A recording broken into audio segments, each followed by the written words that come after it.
जम्मू आ गए, दिल्ली आ गए, अलग अलग जगह पे आ गए, और अभी सरकार उनको करेगी फिर से हम मेरी बात समझ गए क्या? सबके साथ मर्डर हो जाता है क्या? सारी बहुएं जला के मार दी जाती? Hello everyone, my name is Gunjan Singh and I welcome you all here at Pahuja law academy. इस वीडियो में हम डिस्कस करने जा रहे हैं एक बहुत इंपॉर्टेंट मैसेज। वो इंपॉर्टेंट मैसेज क्या है? अभी हम देख रहे हैं इंडिया और पाकिस्तान के अंदर हाई टेंशन सिचुएशन चल रहा है, वॉर का सिचुएशन चल रहा था। अभी सीज फायर हो चुका है, बट स्टिल पाकिस्तान बहुत बार सीज फायर का वोलेशन कर चुका है। द सेम वे आज के इस वीडियो में हम डिस्कस करेंगे कि अगर न्यूक्लियर अटैक हो जाता है तो उस सिचुएशन में हमें क्या करना चाहिए।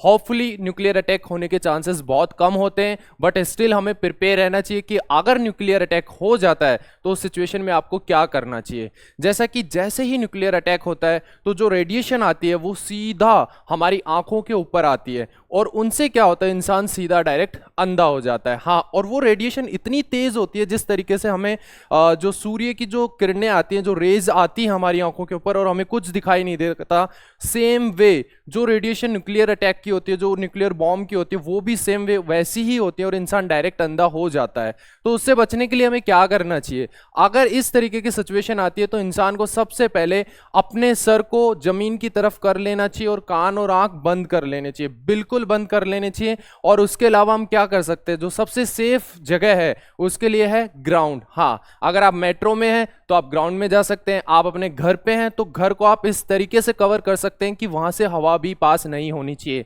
जी हाँ, बिल्कुल भी हवा पास नहीं होनी चाहिए। और साथ में पीने के लिए हमें पानी पहले से स्टोर करके रखना होगा। जैसे ही अगर न्यूक्लियर अटैक होता है तो हमें पता तो लग ही जाएगा कि न्यूक्लियर अटैक होने वाला है, तो हमें हमारे पास जो टाइम पीरियड रहेगा वो 5 से 10 मिनट का नहीं बल्कि 1 से 2 मिनट का टाइम पीरियड रहेगा। उस टाइम पीरियड के दौरान हमें क्या करना है? उस टाइम पीरियड के दौरान हमें पानी इकट्ठा कर लेना है, हमें खाने पीने की चीजें इकट्ठी करने लिए उनको स्टोर कर लेना है ताकि हवा पास ना हो पाए। तो और आपको साथ में अपने घर को भी इस तरीके से कवर कर लेना है कि किसी भी एक रूम को या फिर किसी भी एक एरिया को इस तरीके से कवर करना है कि वहां से हवा पास ना हो पाए। अगर हवा पास हो रही है इट मींस दैट उसकी रेडिएशन अंदर आ रहा है, और उससे बचने के लिए हमें हवा भी पास नहीं होनी है।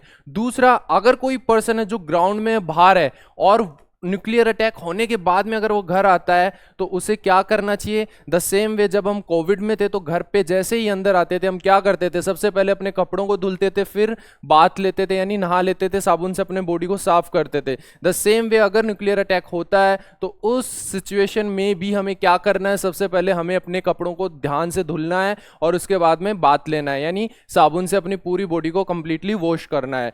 उसके बाद में ही आप घर के अंदर एंटर करें। खाने पीने के लिए ड्राई फ्रूट्स का यूज कर सकते हैं, कुछ ऐसा मटेरियल जो लॉन्ग टर्म तक चल सकता है उसको भी हमें स्टोरेज करके रखना है। और जो सबसे इंपॉर्टेंट चीज है, पैनिक नहीं करना है, क्योंकि इस सिचुएशन में वही बचता है जो इंसान शांत रहता है। यानी इस सिचुएशन में अगर आपको बचना है, न्यूक्लियर अटैक अगर होता है तो उस दौरान अगर कोई जिंदा रहता है वो वही व्यक्ति रहता है, वही पर्सन रहता है जो बिल्कुल शांत रहता है, यानी कोई मूवमेंट वो नहीं करता है। उसके अलावा हम क्या कर सकते हैं? उसके अलावा हमारे जो सेल फोन्स है उनको हम बिल्कुल स्विच ऑफ करेंगे और उनको भी कवर करके रखेंगे, ताकि जब भी इन फ्यूचर अगर हम गवर्नमेंट से कांटेक्ट कर पाए, गवर्नमेंट से कोई हमें इंस्ट्रक्शंस मिलते हैं हम उनको फॉलो कर पाए तो वो हमें वहां से मिलेंगे। तो अगर इस तरीके की सिचुएशन आती है तो आपको इन सभी बातों का ध्यान रखना है और पैनिक नहीं करना है। So thank you so much for watching this video. जय हिंद।